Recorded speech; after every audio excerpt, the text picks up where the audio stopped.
All right, so this one sales principle that I'm going to talk about in this video has literally been the main principle I would say that's contributed to more sales, which means more money, which means helping more people, and even having more fun and actually engaging in conversations. So this is one principle. If you learn one principle for sales, it will be this. And this is not only going to apply like in a business context where you're selling maybe a software or like a service or like a product, but it's going to apply in any situation where it's a sales context. So this goes for when you're trying to, get a girl and dating, whether it's business, whether you're trying to get your friend to do something. This principle I'm gonna talk about in this video is so powerful that literally you're gonna have people that's just ready to do what you want them to do and they don't even know how they did it. So that's what we're gonna talk about. So how did I come about this principle? Well, it was actually interesting how I came about the principle, because I would say I came about the discovering of the principle through how I used the principle to get the position. So let's talk about it. Well, this summer, I got this role at this company I was excited about for a minute. If y'all go back and y'all see those videos when I was out in Colorado, things was going good. I was real excited about this company. I learned a lot from them. Ultimately, things didn't last with that, so I moved on. But in order for me to get that role, I had to beat out 75 other applicants. So it's me, 75 other people that applied for this job, right? So they applied, and only 4 of us got, or like 5 of us, I want to say, got interviews. I want to say maybe 10. 10 of us got interviews, and then like 4 of us got hired, right? So I was like 4 of 75 to actually get hired. Now, how did I do this? Well, initially when I saw the job application, I applied immediately. So I seen dude, it was like somebody I had been following for a while, as an influencer. I wanted to sell for him. He posted on his story, "Hey, I'm hiring closers." Boom. Immediately go in there, apply for the role. I just put in all my statistics and I sent the video. And then they had us send an email with our resume. Now this is where I think I separated myself. So I sent an email, the best decision you'll ever make. $2 million plus sold, relentless mindset. So I put that in the email subject line. So this is what obviously you see when you open your email inbox. So I put this in the subject line. That's what got me the interview. He's like, yeah, I want to see why this is the best decision I ever make. And we just started talking in the interview process. Now the whole time, what's going through my mind in interviews, because I've always done good at interviews. Like I've never had a problem. If I got the interview, I'm basically got the job, right? So I'm thinking like in my mind, what do I want to do to get the outcome of getting the role? I knew I wanted the role. Well, I needed to, 1, tell them what they wanted to hear, and I needed to, 2, figure out basically if it was gonna be a good fit for me. So after he asked this question, I let him basically get the questions out, stuff like that. Towards the end, you have any questions? Yeah. And then I asked a ton of questions, basically asking like, who's on the team right now? What's our current revenue? What's the price point? What's the commission? What's the hours? What's the flexibility? What's any mandatory minute? So I'm asking a lot of questions to really understand if they're gonna be a good fit for me. And what is this doing in his head? It's basically saying, oh, he's more serious than other people. He must have been here before. He must have multiple different offers. He must have stuff going on. So therefore, he's basically increasing the status in my head. That's what's going on in the interviewer's head, the person I was interviewing with. So ultimately, I got the job. Long story short. So I got the job, go through that process. And what I come to find out, so like I said, it's high ticket sales, and I was selling this particular program. And it was a coaching program. So I'm selling this program, and as I'm going through it, I'm learning, because they have their own methodology, they have their own script. So I'm learning, and I'm seeing how they sell, and it was what I had been doing all along, except they put a name to it. So finally, we about 4 minutes into it. The principle that I'm talking about here is qualifying. So there's always a buyer-seller dynamic going on in any interaction. So what do I mean by this? There's always somebody that's buying and someone that's selling. Always seller be sold. Grant Cardone got a book like that, Seller Be Sold. But what to understand is that there's always somebody that's like necessarily pitching the idea and someone that's buying the idea. So in the context of the interview and me, I was trying to put myself in a buyer framework, as in I'm trying to buy your company or be a part of your company are you going to be in a good frame? But most people go in that situation with a seller framework. Oh, I'm trying to sell myself to the company. Oh, I'm trying to put on, oh, I'm just a great person. This is all my accolades. This is all I'm doing. I spoke very little about me. I just told him what he needed to hear, what he wanted to hear. But most of the time I'm spent asking questions about them. And this applies to every situation. So this applies into when I was actually selling the program, right? So we'll go through the whole call. I'm building rapport. I'm asking questions about what their goals are, what they're looking for. I'm pushing them to think different. I'm providing value. I'm challenging beliefs. Next thing you know, we get to the presentation. Most people go into a 3-5 minute dissertation. I'm keeping it 2 sentences maybe, and I'm going right back into a qualification as if, is this important? Are you coachable? Do you have time to do this? Do you meet the time requirement? If you could, when would you want to get started? So all these things, I'm basically saying, are you a good fit for me? Are you a good fit for my program? Do I want to work with you? Do I want to coach you? Are you worth the time? So this is going to help you with your, again, coaching programs. If I got salespeople watching this, on interviews, even in dating, right? It's always a buyer-seller dynamic going on. So a lot of dudes, they see an attractive girl, they see a girl they like, whether it's at the gym, whether it's at the mall, whether it's at the park, whatever. And you approach her and you immediately have a seller framework to where I gotta say all these cool things. So you approach, hey, what's up? What's your name? Boom, boom, boom. I'm such and such. Okay, I'm such and such. Nice to meet you. She asked, what do you do?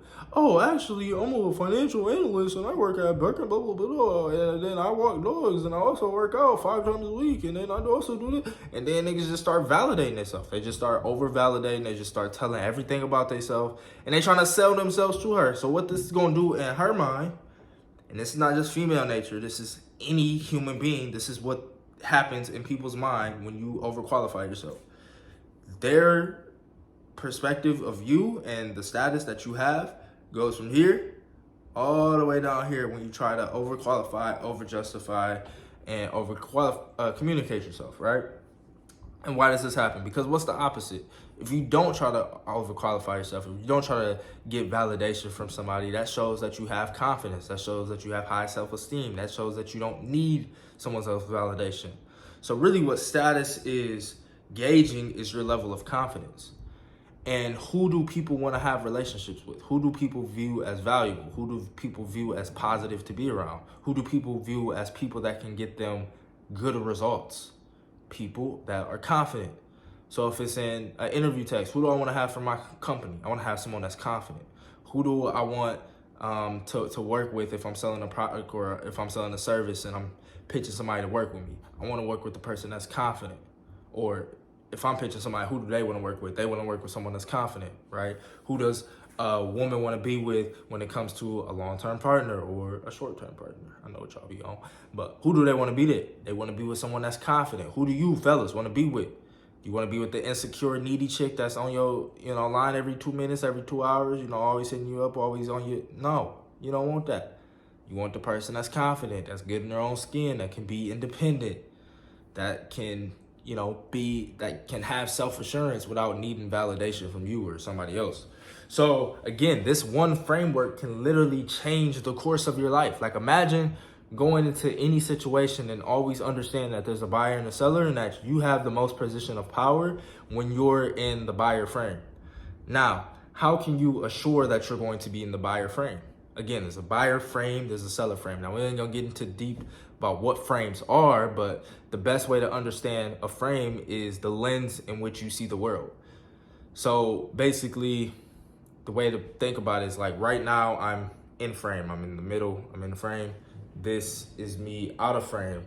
And if I move the camera and shift it around, now I'm shifting the frame, but this is the frame ultimately.